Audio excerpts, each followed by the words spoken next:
This might be long, but I really need to get it off my chest. I have not really told anyone the full story before, and I'm hoping writing it out here will help me process it. When I was 15, something happened to me that changed everything. I'm not going to go into the full details because it's still hard to talk about, but basically, I was emotionally manipulated and mentally abused by an adult in my life. Someone who had a lot of power over me and used it in the worst ways. It went on for almost a year before anyone realized what was happening. By the time it finally ended, I felt completely broken.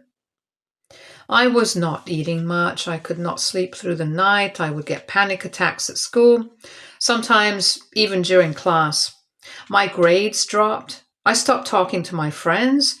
Everything just felt heavy, like I was walking through mud all the time. I was having nightmares constantly and started feeling afraid of everything, even things that used to feel normal. Eventually, after everything came to light, I ended up in a legal process. There were interviews, paperwork, meetings, and a lot of waiting. The school got involved, CPS was contacted, it was draining, but part of me hoped something good would come from it. I thought maybe things would get better. Maybe now I could actually start healing. I was told by professionals that I really needed therapy. Not just a couple of sessions, but regular, long-term therapy with someone trained to deal with trauma. I agreed completely. I did not even feel like myself anymore. I wanted help. I was ready to do the work. I just did not have the money, so I went to my parents. I still remember how nervous I felt sitting down to ask them. I was still living at home, still a minor, and I did not have a job or savings. I told them what I was going through, how bad things had gotten, and that I really needed professional help. I even brought a list of therapists that specialized in trauma and offered payment plans or sliding scale rates. But they said they could not afford it. They didn't yell. They were not cruel about it, but they shut the conversation down pretty quickly. They said they were dealing with bills, that therapy was expensive and that I should try to cope in other ways. They told me I should go outside more, maybe take up a hobby, write in a journal, keep myself busy. They said they had a lot going on and that things were tight right now. I tried to explain that this was not just sadness, it was not about being bored or feeling down. I told them I was having thoughts I did not want to have. I told them I was scared. I told them that I did not know how much longer I could keep going like that, but it didn't seem to matter. They just said they did not have the money. I did not have a choice. I didn't want to give up completely, so I started looking for low-cost options on my own. Eventually, I found a therapist who offered $20 sessions for people in tough situations. She agreed to see me once a month. I paid for it with money I made from babysitting and random gigs. It helped a little, but it was not enough. I needed way more support than that, and I knew it. A few months later, something happened that changed the way I saw my parents forever. My older sister, let's call her Mandy, had been dating this guy for about 2 years. He ended up cheating on her and then ghosting her completely. Obviously, she was heartbroken.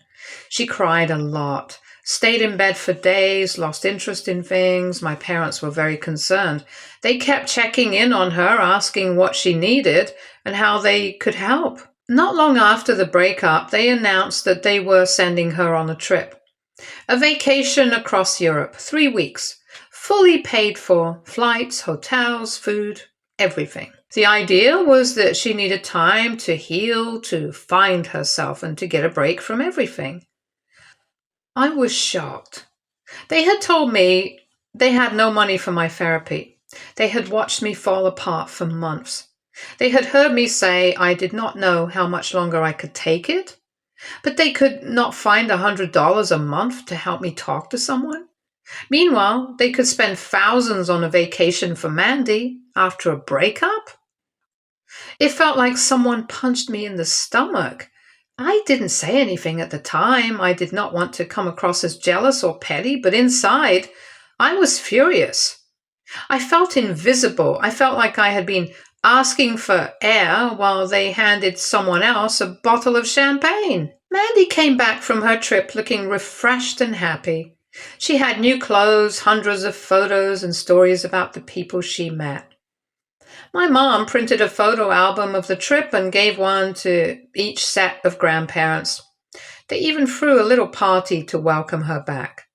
I sat there through the whole thing, smiling when I was supposed to, nodding politely, clapping during toasts, and then I went home and cried alone in my room. After that, I made a quiet decision to never rely on my parents again. I did not say it out loud, I did not cut them off or cause a scene, but I started saving every penny I could. After I graduated, I moved out. I worked full-time, took classes part-time. I kept going to therapy when I could afford it. I did not call home much. I did not visit. I just kept to myself and focused on surviving. Eventually, I got into a decent college with a scholarship and some grants. There was free counseling for students, and I finally got consistent therapy for the first time in years. That's when I started feeling like maybe I could actually build a life. I still had panic attacks sometimes and nightmares and flashbacks, but now I had tools to manage it. I had someone who listened and believed me. That therapist was the one who helped me realize I had a case. What had happened to me was not just bad luck or a tough experience. It was serious long-term emotional abuse, and it had real consequences on my mental health and ability to function. I had documentation, medical records, and now a licensed therapist backing me up. So I decided to sue. It was terrifying. It took a long time. I had to talk to lawyers, relive things I wanted to forget, answer hard questions, read things that made me feel sick. But I kept going because I knew this was about more than money. It was about being heard, being seen, being taken seriously. Eventually, I won. The settlement was not millions, but it was life-changing for me. I could pay off all my student loans. I could afford therapy for the rest of my life if I needed it. I could buy a modest apartment and not worry about rent for a while. I could finally relax. I could finally breathe. It was one of the best days of my life. And then my parents found out. I do not know how. Maybe someone saw the court records, or Mandy heard something and passed it on, but suddenly I started getting texts.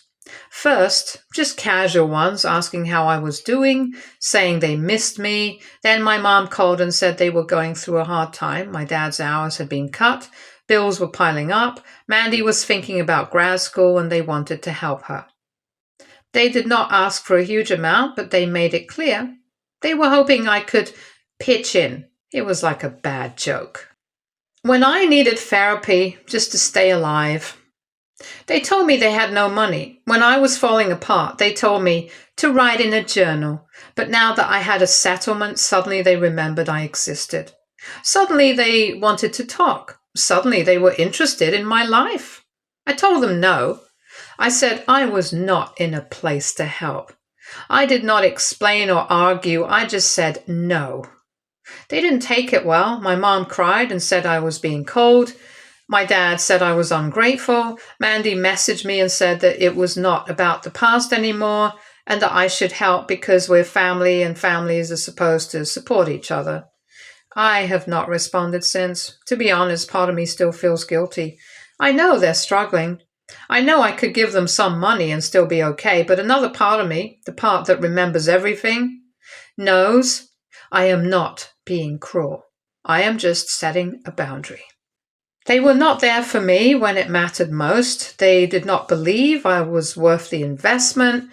Now that I have survived on my own, they want to share the rewards of a battle they did not fight. I do not think that's fair. Still, I keep going back and forth in my head. I wonder if I'm being too harsh. Maybe I should be the bigger person. Maybe I am holding on to too much anger, or maybe I'm finally doing what I should have done a long time ago, putting myself first. So here I am. I need an outside perspective. AITA for refusing to give my parents money now that I won a settlement. after they refused to help me get therapy when I was falling apart. Update 1. I wanted to give an update because things have gotten messier. So after I told my parents no, I went silent. I did not block them or anything, just did not respond to texts or calls. It felt better than arguing or rehashing everything, but I guess they did not take the silence well, because about 2 weeks later I got a message from an aunt I barely talked to. She said my parents were really hurt and confused about why I was being so cold, and that I should talk it out with them, not punish them. She added that family drama was starting to spread and asked if I could just be the bigger person. I did not reply, but I did feel that familiar guilt creep back in. It's like even when I know I'm doing the right thing for my mental health, there's this voice in my head whispering that I'm selfish. A few days later, I found out my parents had told extended family that they had always done everything they could for me, but that I had cut them off for money reasons. No mention of the trauma I went through. No mention of how they ignored me when I begged for help. Just a version of the story where I am greedy and holding a grudge. That stung. Then, last week, Mandy showed up in person at my apartment. I was not expecting her. I did not even know she had my address. She said she was just in the area and wanted to clear the air. I did not let her inside, but we talked in the hallway. It started calm, but went downhill fast. She said the family was shocked by how I was acting, that she could not believe I was still upset about something from years ago, that therapy was not the only way to deal with things, and maybe if I tried harder to move on, I would not have needed it anyway. She said I was lucky to have gotten money out of the situation and that other people suffer in silence without suing anyone. That part hit me hard. I did not expect her to say something so blunt. She made it sound like I'd tricked the system or won the lottery off my trauma, like it was not earned, like I should be grateful and not bitter. I did not argue. I just told her the conversation was over and walked back inside. I felt numb for a while, then angry, then sad. It was not about the money. It never was. It was about being abandoned when I was drowning. And now the same people who ignore me when I was barely holding it together were treating me like a villain because I stopped giving them access to my life. Here's where it gets even more complicated. This week I got a call from the office of a lawyer, one my parents hired. They wanted to discuss a family financial matter. I did not say much, just asked them to put everything in writing. Later that day I got an email. Apparently my parents are claiming that they are owed some of my settlement because they supported me through my trauma years and provided housing and food during the time I was underage and dealing with the emotional fallout. They did not file an official suit yet, just a threat. But the fact that they went to a lawyer at all honestly broke something in me. They're trying to get a cut of my trauma payout.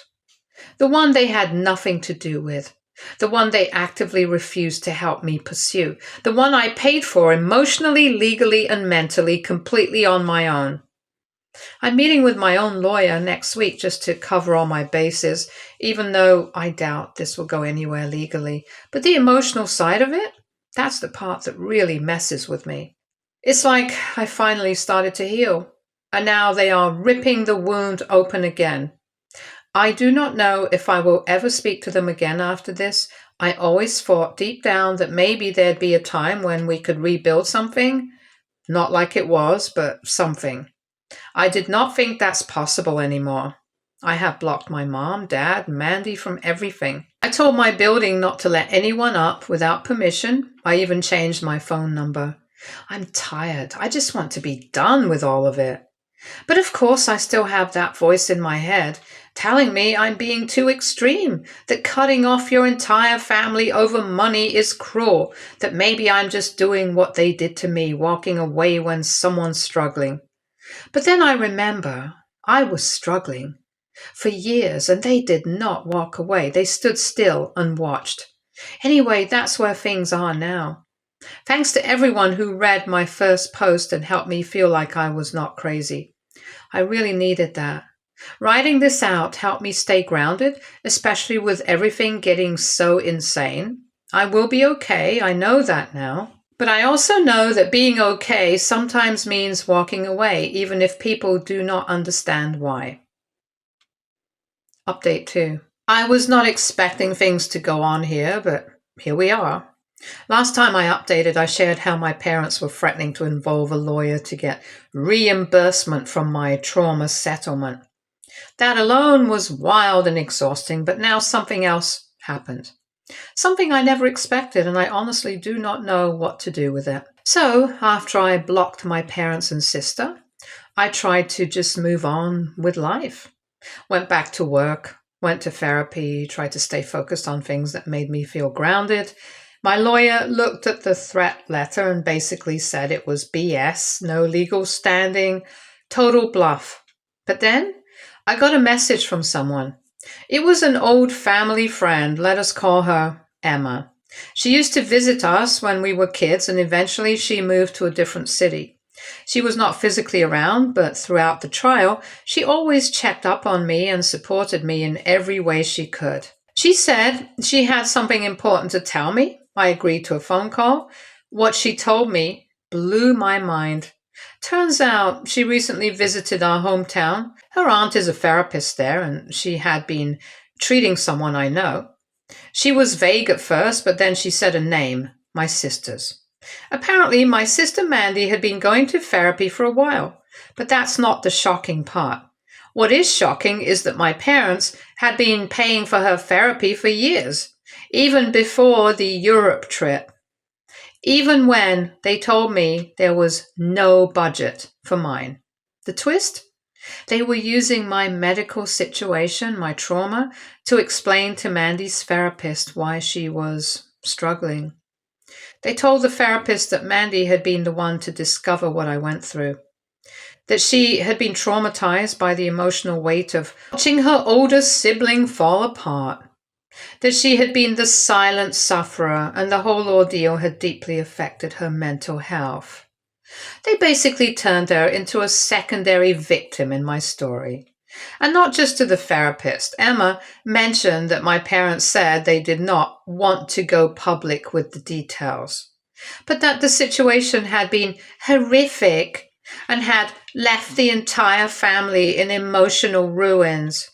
She even described how my mom cried during one session, saying how hard it had been to support Mandy while trying to hold the family together after what happened to me. I sat there on the phone completely speechless. It was like hearing someone describe a movie I hadn't seen, one where I was in it, but everything was backwards. While I was scraping together $20 sessions, they were quietly paying almost $70 per session for weekly therapy for Mandy and spinning my pain into her trauma story. I want to make something really clear here. I do not blame Mandy for needing therapy. If she was genuinely struggling, she had every right to get help. But the fact that they refused me help and then turned around and used my pain to justify helping someone else is disgusting. And they never told me. They never once said, hey, we can't afford yours, but we're paying for your sister's because she's also hurting. They just said they did not have the money and then lied, used me, used my experience to make Mandy look like some kind of quietly suffering hero. Now, I understand why she showed up at my apartment trying to guilt me. I think deep down she knows. Maybe not all of it, but enough to feel defensive. I have not contacted my parents. I have not confronted Mandy. Honestly, I do not even know if I want to at that point. I feel like I'd be feeding into something I already walked away from, but I also feel disgusted, violated, like they turned my worst experience into some weird family PR campaign, and I was the only one who did not get the memo. Part of me wants to write a long email to every extended family member who thinks I am selfish for cutting ties. Just lay it all out. The therapy lies, the Europe trip, the fake lawyer threats, the fact that they told someone else's therapist my trauma like it belonged to someone else. Another part of me wants to disappear and never talk to them again. Just take my win, protect my peace, and never give them one more second of my life. I don't even know what my question is anymore. Update 3. I did not plan on posting another update so soon, but things keep unfolding and I'm honestly overwhelmed. Thanks again to everyone who's been following this mess. The support, advice, and DMs have helped me stay grounded even when my brain wants to spiral. So, after I found out that my parents had been secretly paying for Mandy's therapy and using my trauma to justify it, I went through about 3 days of just shock. Like, could not sleep, could not eat, just pacing around my apartment, wondering what else I did not know. I didn't plan on digging deeper. I wanted to let it go. But the part of me that felt completely betrayed needed closure. So I did something I hadn't done in a while. I reached out to someone from back then, someone who used to be close to our family during the time everything happened. Let's call her Sarah. Sarah used to be a neighbor and family friend. She babysat me and Mandy when we were kids, and we kept in touch a little over the years. I never told her the full details of what I went through, but she always treated me kindly, and I remembered she was around during that period of my life. I just asked her for a simple question. During that time, did my parents ever say anything to you about what was happening? She sent back a long reply, and it turns out, yeah, they did talk a lot. Back then, they told her I was acting out for attention and that I was fixated on this idea that I had been wronged. My mom apparently said I had a flair for drama and that teenagers these days think everything is trauma. They joke about it. They told other neighbors and friends that I was addicted to therapy culture and that I was always looking for a label. My dad told someone that therapy was a scam and that I was wasting my time when I could be getting a job and learning to toughen up. Sarah said that when I moved out, people in the neighborhood thought I had cut ties because I could not handle rules and that I was just another snowflake millennial who got offended by everything. I sat on my couch reading all of this, just shaking. The most humiliating part, while they were publicly making fun of me and downplaying what I went through, they were secretly using my story behind closed doors to explain why Mandy needed support. They picked and chose which version of my trauma was useful to them. When it made them look like bad parents, it was exaggerated. When it made Mandy look like a sensitive, emotionally burdened older sister, suddenly it was real. I also found out something else, and this one might be the thing that breaks me. Apparently, the money they used to send Mandy to Europe was not fully theirs. They borrowed a big chunk of it from my grandparents. They told my grandparents the money was going to me. They said they wanted to send me somewhere peaceful to process what I'd been through. They promised to keep it quiet so I would not feel put on the spot, and said they were planning to surprise me with it, but they never sent me anywhere. They gave the money to Mandy and told our grandparents not to mention it since it was supposed to be a surprise, which explains why neither grandparent ever brought it up with me and why they have been acting weirdly cold and confused about me cutting off my parents. They think I got that trip. I have not reached out to my grandparents yet. I honestly don't know how to even begin that conversation without blowing up the entire family. But part of me thinks they deserve to know, not just because of the lie, but because my parents literally stole money that was meant to help me. The more I learn, the more I realize how far the lies go. I feel like my whole childhood is getting rewritten, not by me. I'm still not planning to respond to my parents or Mandy, but now I'm considering writing a letter to my grandparents. Not to trash anyone, just to explain, set the record straight, tell them what really happened because I think they deserve the truth.